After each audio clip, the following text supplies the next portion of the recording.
सर्दी की अंधेरी रात थी। रात के लगभग 9:30 बज रहे थे। सियालदह स्टेशन के एक शटर के नीचे दिव्या खड़ी थी। वो एक न्यूज़ रिपोर्टर है। वो पीछे घूमकर देखती है कि बहुत दूर एक लैंप पोस्ट के नीचे बहुत धीमी सी रोशनी में एक नौजवान व्यक्ति छतरी लिए खड़ा था। उसे देखते ही दिव्या के दिमाग में छतरी वाले बाबू नाम आ जाता है। लेकिन वो आदमी देखने में बहुत ही अजीब था। तभी दिव्या को याद आता है कि इस जगह पर बहुत ज्यादा स्मगलिंग होती है, तो फिर क्या ये भी कोई स्मगलर है? एक न्यूज की भनक मिलते ही दिव्या का मन खुशी से झूम उठता है। उसी समय आवाज करती हुई वहां लास्ट लोकल आकर रुक जाती है। वो आदमी ट्रेन में चढ़ जाता है। दिव्या भी उसकी वजह से लेडीज कंपार्टमेंट छोड़कर उस आदमी वाले कंपार्टमेंट में चढ़ जाती है।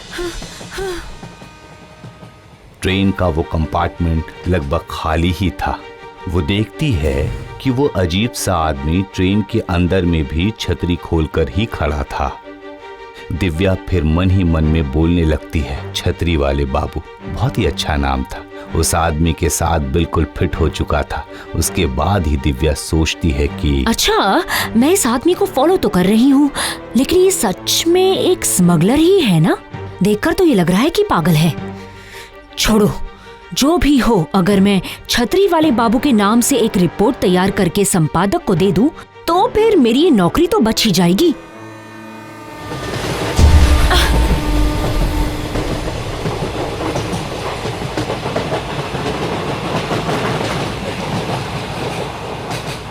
वो ट्रेन किसी गुमनाम स्टेशन पर आकर रुक जाती है।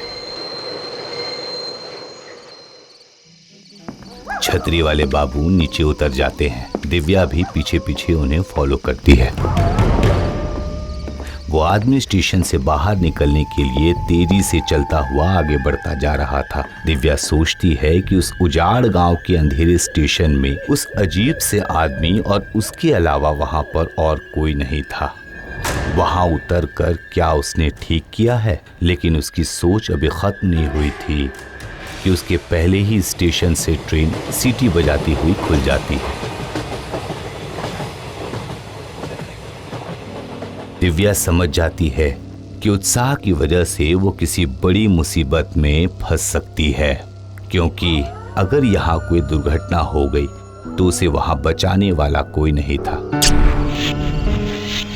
लेकिन उसके बावजूद दिव्या रिपोर्टर होने के नाते अपनी हिम्मत के बल पर छतरी वाले बाबू को फिर से फॉलो करती है। दिव्या देखती है कि वो आदमी चलते चलते खाली मैदान में एक पुराने से घर में घुस जाता है। दिव्या थोड़ी देर वहां रुककर कुछ सोचती है। उसके बाद वो उस घर के सामने आकर खड़ी हो जाती है। दरवाजा हल्का खुला हुआ था। दिव्या कान लगाकर सुनने की कोशिश करती है कि आखिर अंदर क्या हो रहा है। अचानक से ही वो दरवाजा खुल जाता है और वो चौंक जाती है। वो आदमी बाहर आकर बोलता है, इतने लोगों के रहने के बावजूद तुम मेरा ही पीछा क्यों कर रही हो? नहीं नहीं, आप ये क्या बोल रहे हैं? मैं आपका पीछा नहीं कर रही हूँ। हाँ, वो तो मुझे दिख ही रहा है। आओ, अंदर आ जाओ। दिव्या डरती हुई दरवाजे के अंदर कदम रखती है। अंदर घुसते ही दिव्या ये बात समझ जाती है कि इस घर में पिछले 8-10 सालों से कोई आदमी नहीं रहता है। वहां पर चारों तरफ मकड़ी की जाल और धूल मिट्टी भरी हुई थी।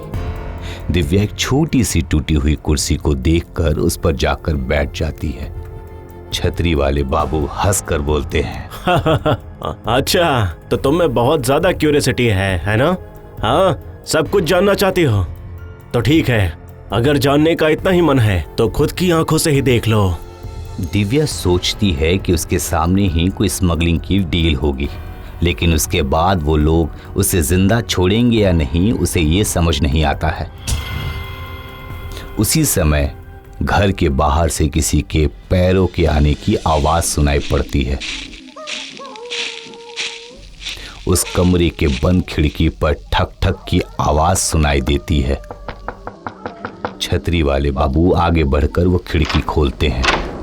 खिड़की के बाहर कोई धुंधला चेहरा वाला इंसान खड़ा था। वो बहुत ही कमजोर था, जैसे उसे खाने ही ना मिला हो। वो फुसफुसाकर छतरी वाले बाबू को कुछ बोलता है। दिव्या उठकर खिड़की के पास जाती है। वो उनसे पूछती है, आप लोग ये क्या बातें कर रहे हैं? बात के बीच में टोकने पर खिड़की के बाहर खड़ा हुआ आदमी दिव्या को आंखें दिखाता है। उसकी आंखें अचानक से गुस्से से जलने लगती है। उसका डरावना चेहरा देखकर दिव्या डर के पीछे हट जाती है। वो आदमी फिर से अपना मुंह घुमाकर छतरी वाले बाबू को कुछ बताता है। छतरी वाले बाबू हंसकर बोलते हैं, ठीक है, कल हो जाएगा। वो आदमी जिस तरह से आया था वो वापस हवा की तरह ही अंधेरे में मिल जाता है। वो कौन था? वो क्या बोलने आया था? आप लोग कैसे डील कर रहे हैं? आज तुमने बहुत कुछ देख लिया है, अब और नहीं। अगर इसके आगे का हिस्सा तुम देखना चाहती हो तो कल सुबह 6 बजे इसी स्टेशन पर फिर से आ जाना। अभी भी समय है। अभी एक मेल ट्रेन यहाँ से जाएगी। देखो, शायद वो ट्रेन तुम्हें मिल जाए। दिव्या को ये समझ में नहीं आ रहा था कि उसे क्या करना चाहिए। तभी छतरी वाले बाबू उसे दोबारा बोलते हैं, जाओ, घर जाओ, कल सुबह 6 बजे आ जाना। देखना, तुम जो कुछ भी देखना चाहती हो तुम्हें वो देखने को जरूर मिलेगा। दिव्या बिल्कुल मंत्रमुग्ध इंसान की तरह उस घर से निकलकर स्टेशन की ओर चल पड़ती है। वो उस स्टेशन पर आकर खड़ी हो जाती है और वो देखती है कि वहां सच में दूर से एक मेल ट्रेन उसके पास आ रही है और उसे चौंका कर वो मेल ट्रेन उसके सामने आकर रुक जाती है। दिव्या उस पर चढ़ जाती है और अपने घर वापस चली जाती है। रात गुजर जाती है और सुबह हो जाती है। सुबह ठीक 6 बजे दिव्या उसी गुमनाम स्टेशन पर चुपचाप आकर उतर जाती है। दिव्या को छतरी वाले बाबू कहीं दिखाई नहीं देते हैं। वो सोचती है कि कल रात घर जाकर उसने गलती कर दी, लेकिन उसे चौंका कर वो छतरी वाले बाबू मानो हवा से निकलकर उसके पीछे आकर खड़े हो जाते हैं। मुझे तुम बहुत ज्यादा हिम्मत वाली लगती हो। दिव्या पीछे घूमकर छाता बाबू को देखती है और उसके चेहरे पर एक हल्की सी मुस्कान आ जाती है। ये आदमी तो अभी तक छतरी ही लिए हुए है। मैंने इसे बिल्कुल सही नाम दिया है, छतरी वाले बाबू। चलो, एक और मेल ट्रेन आने वाली है, हमें उस पर चढ़ना है। उन लोगों के सामने गया पैसेंजर आकर रुकती है। छतरी वाले बाबू के साथ दिव्या भी उस पैसेंजर ट्रेन में चढ़ जाती है और वो लोग गया में जाकर उतर जाते हैं। उसके बाद वो लोग फल्गु नदी के किनारे खाली जगह पर आकर खड़े हो जाते हैं। वहां पर एक पंडित उन लोगों की प्रतीक्षा कर रहे थे। पंडित जी उनसे पूछते हैं, बताइए आज किसकी बारी है? हरिशंकर प्रसाद, कश्यप गोत्र। छतरी वाले बाबू की बात सुनकर पंडित वहां से चला जाता है और दिव्या बहुत ही उत्साह के साथ उनसे पूछती है, अच्छा, आपने नाम और गोत्र तो बताया है, आखिर बात क्या है? कल तुमने जिसे देखा था उसकी 2 साल पहले आकस्मिक मौत हो गई थी। उसके घर में कोई नहीं है, इसलिए उसका पिंड दान नहीं हुआ है और उस बेचारे को मुक्ति भी नहीं मिल पाई है। वो भूत बनकर आपके पास आकर आपको पिंड दान करने के लिए बोल कर गया और आप पिंड दान करने यहाँ चले आए। क्यों? क्या भूत बातें नहीं करते हैं या फिर उन्हें तकलीफ नहीं होती है? वाह, ये तो बहुत ही अच्छा काम किया है। भूतों से पैसे लेकर भूतों का पिंड दान करने आ रहे हैं। पैसे लेकर? किसने कहा मैंने पैसे लिए हैं? मैं अपना कर्म कर रहा हूँ। आप कौन है सर, जिसने इस काम के लिए अपनी पूरी जिंदगी सुपुर्द कर दी है? देखोगी? हाँ।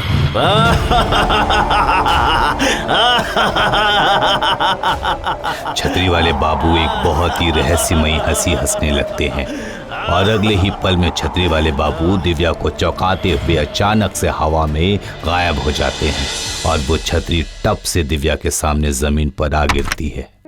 दिव्या के सामने मानो जैसे पूरी धरती ही कांप जाती है। दिव्या जमीन पर बैठ जाती है। 2 दिनों के बाद दिव्या अपने अखबार के ऑफिस में अपने संपादक के सामने आकर रिपोर्टिंग करती है।